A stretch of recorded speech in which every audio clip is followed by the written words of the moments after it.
Thank you all for coming to listen to my presentation of a scholarly person. Nikki, thank you for coming from Rochester, our way. Stefan, Will, thank you very much. Initially, I'm going to give you an overview, just kind of what we're going to talk about today, scholarly traits that someone has. Next, everyday hero. I have two of them, Jesus and my mom. I'm going to go through my academic outline, just tell you a little bit about my major, what I'm doing with my major, and where I'm going to go in the future. Next, we'll go into social justice, talk a little bit about one of our projects that we did in this semester. Next, the effects of being educated and how that helps a person in a few areas. And then lastly, we'll go into my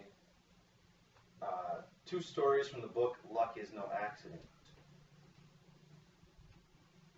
First, I'm going to go through scholarly traits.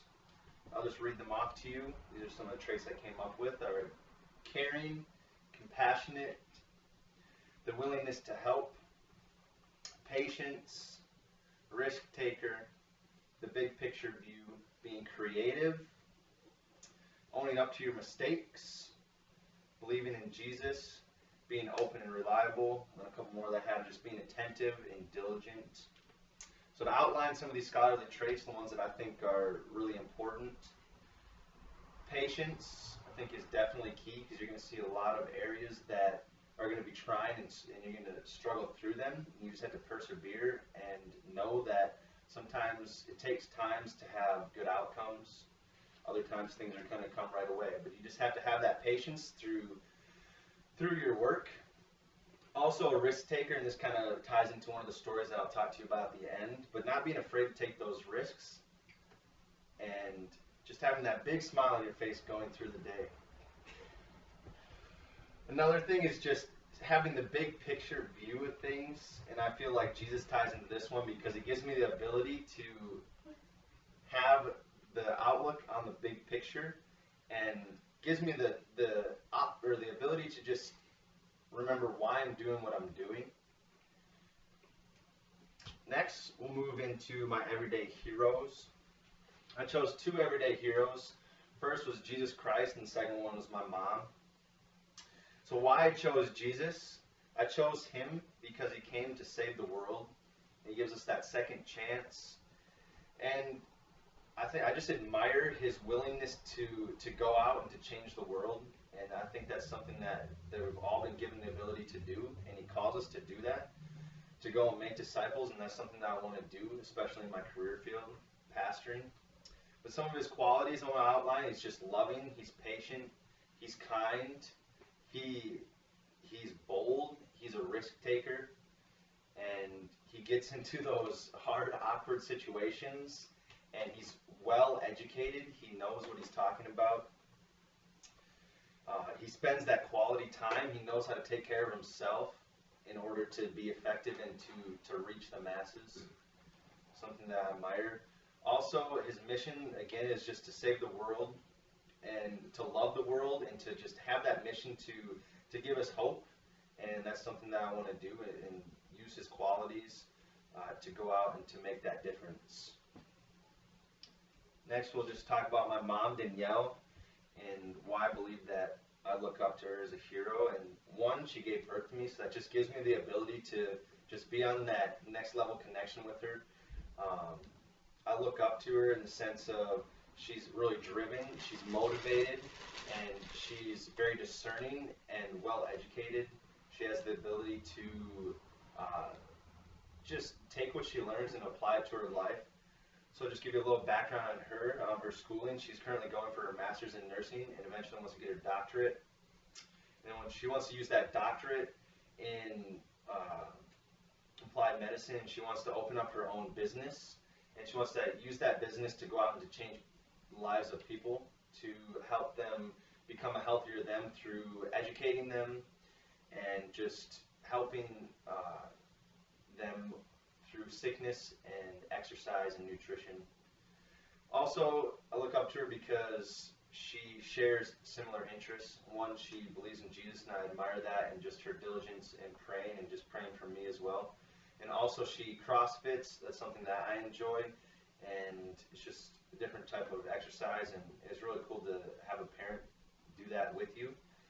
Um, Also, she's loving, and again, she's just simply encouraging.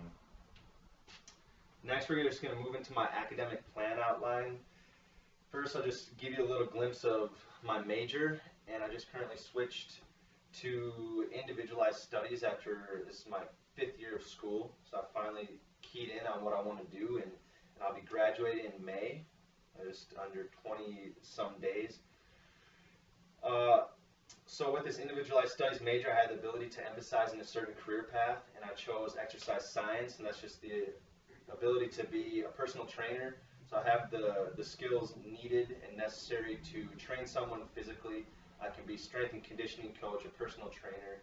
I can write programs and do those kind of things just to help build people up in their physical realm of their life.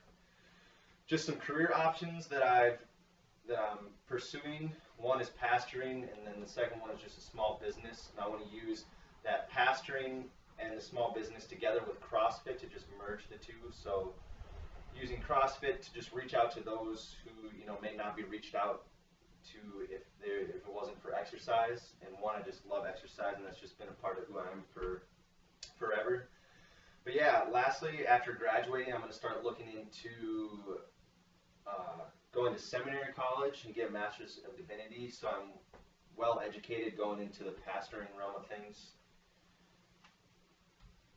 Next, we're just going to move into social justice, and the social justice was just a piece of work that we did during the semester where we just looked at our career field, and then we tied into social justice and how those two work together and what different types of social justices are within our career field. And I chose pastoring, and I just really feel led to help those who are less fortunate or don't have that voice to speak up. And I think just advocating for the poor and needy is just something that we're all called to do. We may not all want to do that or feel led to do it, but this little bit of information that I have on here is that 80% of humanity lives on less than $10 a day. And I just look at myself and how I spend well over $10 a day. Like, I'm spending $60 here on electricity bills or $100 here on headphones or groceries, and that's just in a span of 3 days. And it's crazy. And to know that we have the means to go out and to make a difference in the world, even if it's doing it for one person, do it for one that you would want to do for all. I think that's just really cool to know that we have the ability to help people and that we can make that difference. Next, we're just going to go into the effects of being educated. Social life is just the ability to be knowledgeable with people, knowledgeable responses or answers through social media, or just being with those and holding, educated conversations. I think that's really important, and education gives that to you. You can just broaden your connections, knowing large amounts of people just from different areas. Also family life, just the ability to support my family through being able to hold a job, and that moves into financial aspects. Being educated can give me the ability to be financially stable through having the education to get certain jobs.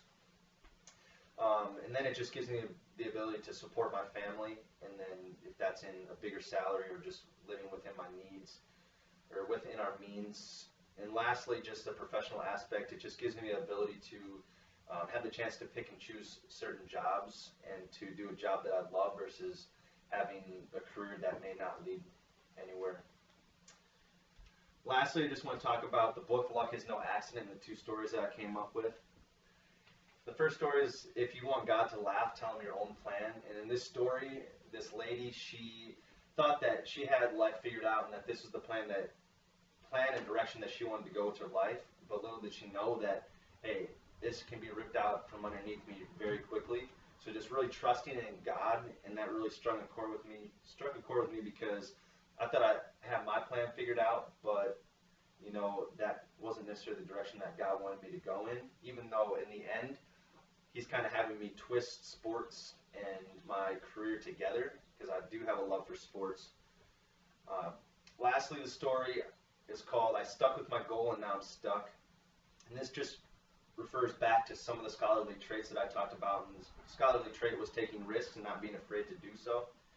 So in this story, this girl, she had this big dream picture of, I want to be this in my life, and that's a job that I'm going for. And amongst that, she turned down jobs that, she wasn't quite familiar with, even though she wasn't, she didn't have the qualities or the experience that she needed to get this job that she did want in the end. But the moral of the story is taking risks, even if you're not sure that it's going to pan out for you in the beginning. Sometimes you got to get into things and just really try it before you really know. But yeah, that concludes the presentation. I just want to thank you all for coming and just ask if you have any questions. No, you're the best. Thanks, Brandon.